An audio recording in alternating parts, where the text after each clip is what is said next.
do. Now, since we've done this, we've replaced the Pearl URL with a QR code because people weren't typing in the Pearl. It took too long. But if you take out your smartphone and you zapped it, now it brought you automatically to that website. And guess what happened when you came to that website? It says this person right here is Deborah. It said, "Dear Deborah, thank you for visiting us." It was personalized to them. Not hard to do. But now the entire experience for this particular person has been personalized in every aspect. Amazing, isn't it? Totally personalized experience. So what does this all mean? And they had some flash banner ads and things like that. They had this whole scenario of things that they needed to do. iPhone apps, the whole bit. And you see when they got to the microsite, there was all sorts of information that they were getting from you. Why did we want to get this more information? Right, we needed to expand that content because the more content we got from them, but the only way we were going to get that more content is we had to give them a free t-shirt. Can you believe it? We had to give them a free t-shirt. So we gave them a free t-shirt, $4 or $5, right? Not a big thing, but the best is yet to come. Think so? Yeah, I wouldn't just lead you on, would I? So what happened here, oh, I'm sorry, we can't see all this here. So we tracked 2 months, all right? And how many people use these ATMs? 299 shirts were ordered within 30 days. Remember, 839, that's all we mailed it to. How's that, pretty good percentage? You think your customers would like that kind of percentage response rate? Pretty good, huh? But let's get down, because the most important thing is that bottom bullet point. The volume that this financial institution received increased by 3.5%.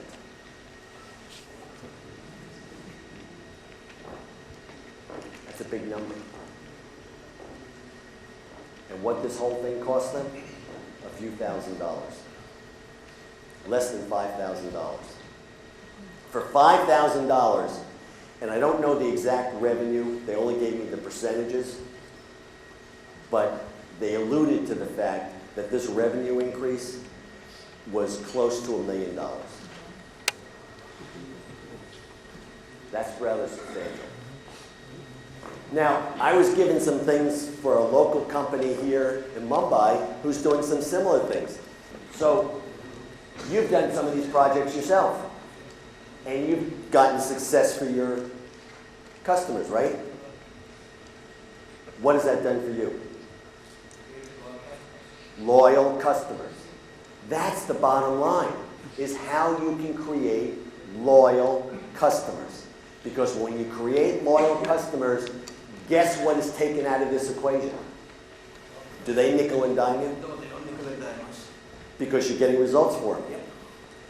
We do a lot of value.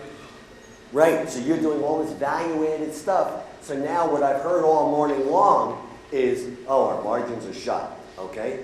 I'd be willing to bet he'll tell me that his margins have gone up. Would that be true? The profit margins in his company have increased. Why is that? Because they can't compare it. It's not that it's a situation that it's a commodity purchase. It's a purchase that's built on value. Now I was going to show you something, and I couldn't get an easel or something like that. Have you guys ever seen this triangle? It's got price, service, quality on it. You guys have seen it? And what are you supposed to offer? 2 out of 3, right? You either get price or service and quality. You can't get all 3, right? And tell me, you as printers, have you been giving all 3 every day? You're giving the cheapest price, the best service with the best quality you can give, right? It's nonsense. That paradigm is shot, finished. It doesn't mean anything anymore. The new paradigm, and I heard the gentleman earlier today talk about it, is brand. You've got to have a brand that someone can recognize.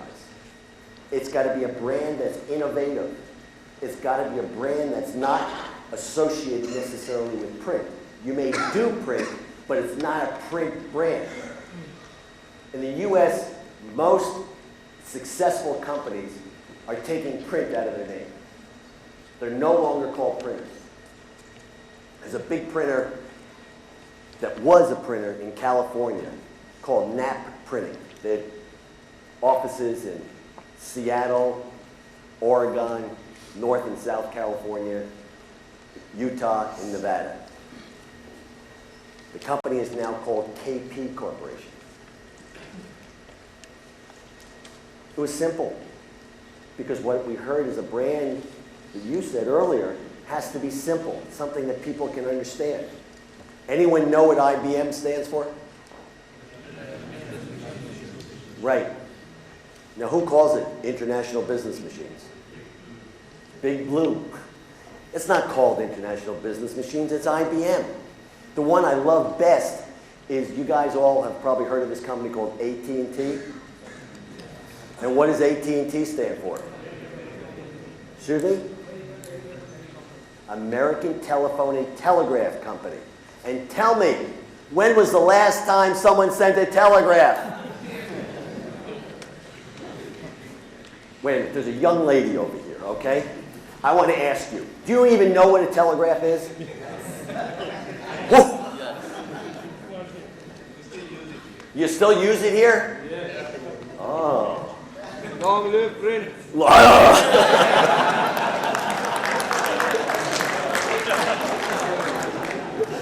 Great comeback. I like that.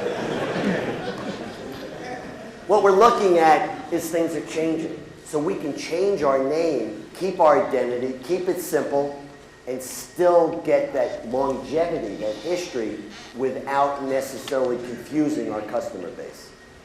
By simply rebranding ourselves. And many times people call you by a nickname anyplace. Like this Knapp Printing used to be called KP all the time. And we're sending it to KP because it was just an easy thing to do. So you've got to be thinking of how maybe you can take your initials or maybe just one word. I visited Jack Printing yesterday, okay? A very lovely printing company here. And I said to the two brothers, just call yourself Jack. And create a mantra underneath it. And you'll be identifying yourself with a whole new trend. Oh, but we're printers. And that attitude will get you nowhere. So what does this all mean? All right? Do we have a meaning here? The meaning is very simple. If we structure a business model around solutions, providing solutions to our customers, we have success written all over our company. And you know what? It has nothing to do with the technology. Nothing. Because the technology will come and go. You know, I heard someone said that he buys a digital press and he's only thinking of it 3 years. Anyone here know what Moore's Law is? Moore's Law. Moore's Law is the number of, the amount of memory you can put on a silicone chip, I'm doing it right here, will double every 18 months. Moore's Law is obsolete now. Because, I'll tell you why. It's very simple.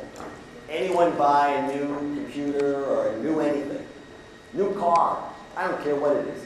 As soon as you get it home, and if it's a new computer and you cut the tape on the box, that piece of equipment is obsolete.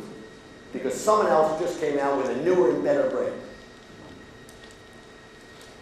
I bought my iPad, all right? I have an iPad 1. Not more than 3 months after buying my iPad 1, guess what happened? iPad 2 came out. Now what's going to happen next month? iPad 3's coming out. Your iPhone, all right? There was iPad 4, iPhone 4. Now we have iPhone 4S because we have Siri. Ooh. Anyone have an iPhone with Siri? Siri is a very sexy lady. Ask Siri anything, and Siri will give you an answer. Whoa. That's where we're going. We have to be aware that our return on our investment, our ROI, has to be almost instantaneous because the technology is moving so fast. So it's not about the technology, it's not about buying a new press, it's about how you're going to utilize it and how you can amortize that investment to make what? Come on. What are we going to make? God, guys, you don't sound convinced. If we're going to make money, we have to realize that we need the proper tools in our tool chest, and they are purely tools. And we have to figure out how we can amortize those costs as quickly as possible, because as soon as we get that new piece of equipment installed, it's going to be obsolete. That's guaranteed. That's just the way it works. So think of it that way. You've got to figure out how you're going to help that customer, make money for them, and then you've got the way of paying for that piece of equipment. So, what's a poor printer to do? Oh my goodness. I laid on so much information to you guys today, didn't I? And you're probably sitting in your seats saying to me, why did Prashant hire this guy from America to come all this way to tell us that we know nothing? Huh? Because you really are smart. There's a lot you can do. You can do it today if you just keep an open mind. That's the key. If you keep an open mind, you can be successful starting tomorrow. Tomorrow's Friday. You got that? I wasn't sure what day of the week was. When you come all the way from New York to Mumbai, you lose a lot of time. 10.5-hour difference. But I figured out tomorrow was Friday. So learn what technologies are important and then develop a plan. But first and foremost, talk to your customers. Talk to them about what's changing in their business. What do they need from you? How can you help them? How many of you go out to your customers and say, what's changing in your business? Generally, you go out to your customer and you say, can I quote on the next job? Right? What's the next job you got? That's not going to get you any place. All it's going to do is put you in the commodity range because you're just getting back to the same old, same old. You've got to ask them, what are their challenges? What are they facing? Because then you can embrace the realistic approach of what you need to do with your business. Because if you can repurpose their content through multiple channels, you've got a pretty good opportunity. Because these are just some of the things that are happening out there. These products, and there's one up there that I really want to focus on. I saw 2 printing plants yesterday. Both of them had wide format proofing devices. Wide format proofing devices. So I said, are you doing poster work? Nope. I said, why aren't you doing poster work?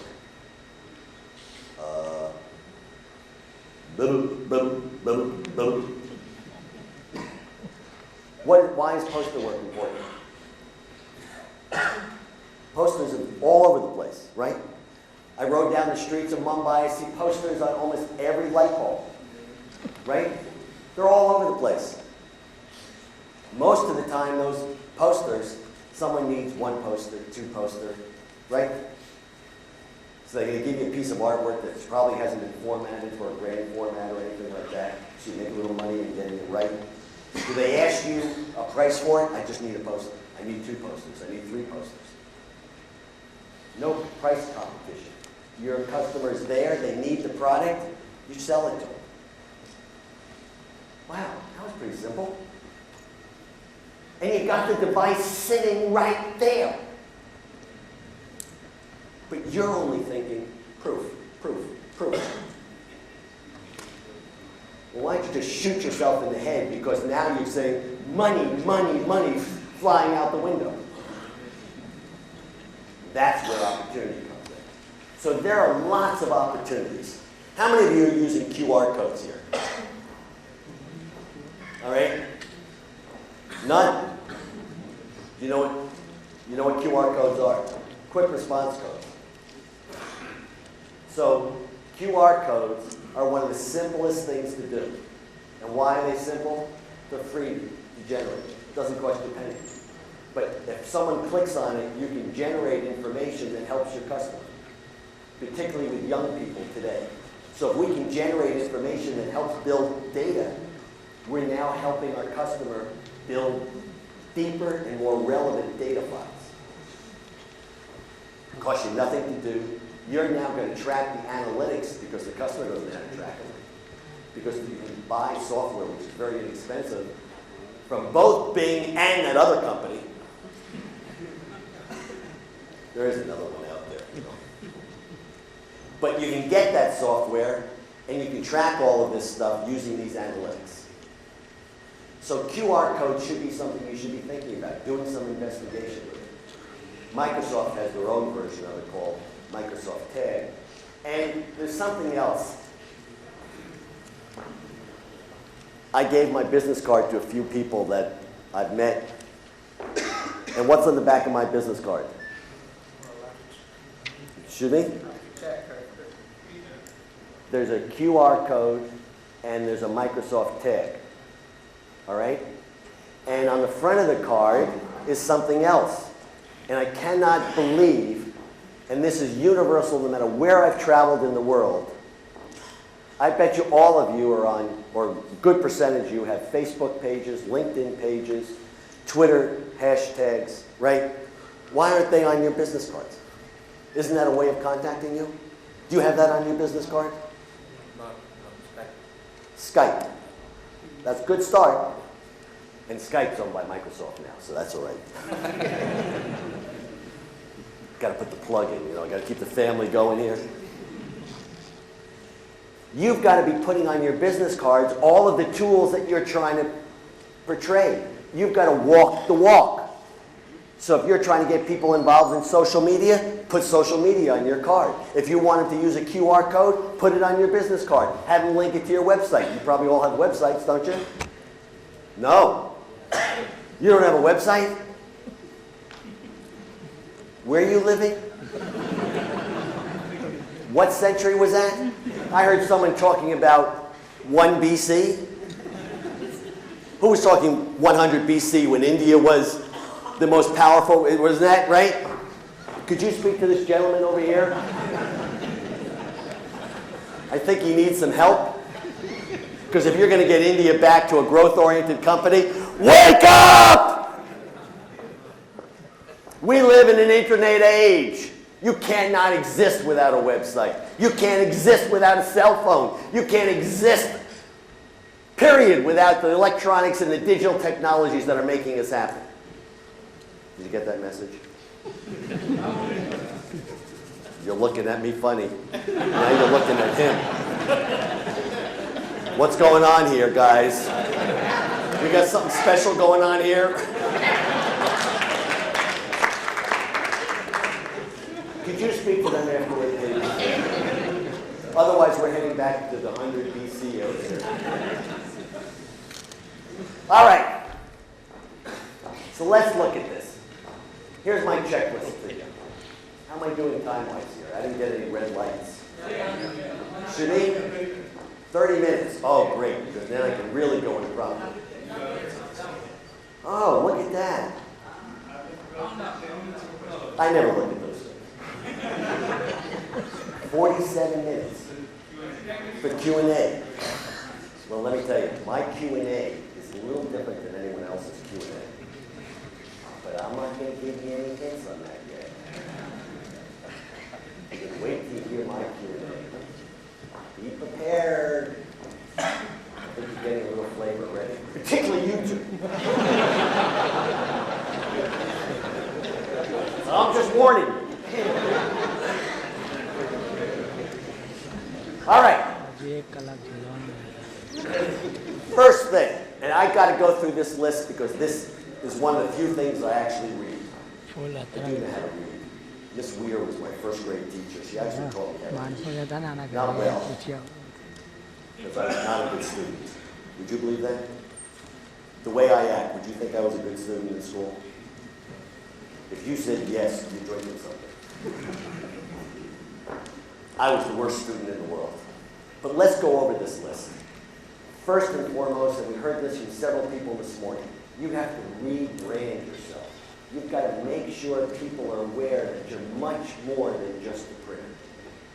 If you act like a printer, if you call yourself a printer, you smell like a printer, and they're going to look for ink under your fingernails. And I don't think that's a good thing. You don't have ink under your fingernails. Right. Because he is active in doing new things. All right? Rename your company. And as I said before, renaming your company can be just taking an abbreviation, taking one of the words that you already use. You want to have that continuity. You don't want to change something so dramatically that they don't know who you are. So we've got to do it simplistically. We've got to do it so that your customer base is not confused. Very important. What's the name of your company? Lucid Prints. Lucid? Prints. Lucid Prints. So you're pretty lucid, aren't you? Now, lucid could mean a bunch of things. So you could create lucid communications, all right? Lucid media. You could create a generic second word that still has the continuity of the first thing, but taking print out of the realm because now you're expanding. We've changed our name because we do more than just print. And if you do more than just print, you've got to brand yourself in that way. And the name and the moniker that goes with it is very, very important. Third point is a business plan. Now, I heard a lot of people say that they want to grow, and I heard some wild numbers earlier today, 25%. I said, 25%, is that really realistic in this economy today? I'll take 5 or 6%, all right? I think you would agree. 5 or 6% is realistic today. We live in a lousy economic age, so let's just take what we can get. We need a business plan to get us there. It's a roadmap. Does anyone build a house without blueprints? But I'd be willing to bet that a high percentage of the people in this audience do not have a business plan for their company. And I'm not going to ask you to raise your hand because I'm not going to embarrass you. But if you want to raise your hand, you can. It just doesn't exist. Most people don't do it. They just go from one day to the next, tripping over themselves. And they trip, and they trip, and they trip. And they don't get any place because they don't have a game plan of how to move forward. You've got to create a game plan. And the game plan has to be flexible because you can't be etched in stone. It's got to be on a piece of paper that you can rip up and go to the next one. So put it on the computer using Word so you can correct it easy. Another simple Microsoft problem. How many of you sales reps out there? Sales reps. All right. And what do the sales reps really do well? They sell print. Do they listen? No. Most of the time, all they do is, what do you got to print today? All right? Can I quote on this? What do you got today? All right? That's no way of doing anything. You guys talking yet or no? Boy, I really got it. You've got to go out there and you've got to retrain the sales reps to make sure that they understand the new world order. We live in a new information age. We need these sales reps to understand they're no longer order takers. If they're an order taker, you're not going to accomplish anything. They have to be trained to understand that we live in a cross-media world. Now, there are a couple of issues here that I have to share with you. One is that some of the older people that you may have in your organization may be challenged with change. A fact of life. All right? When I put computers into one of my companies, I had a bookkeeper who refused to go and use a computer.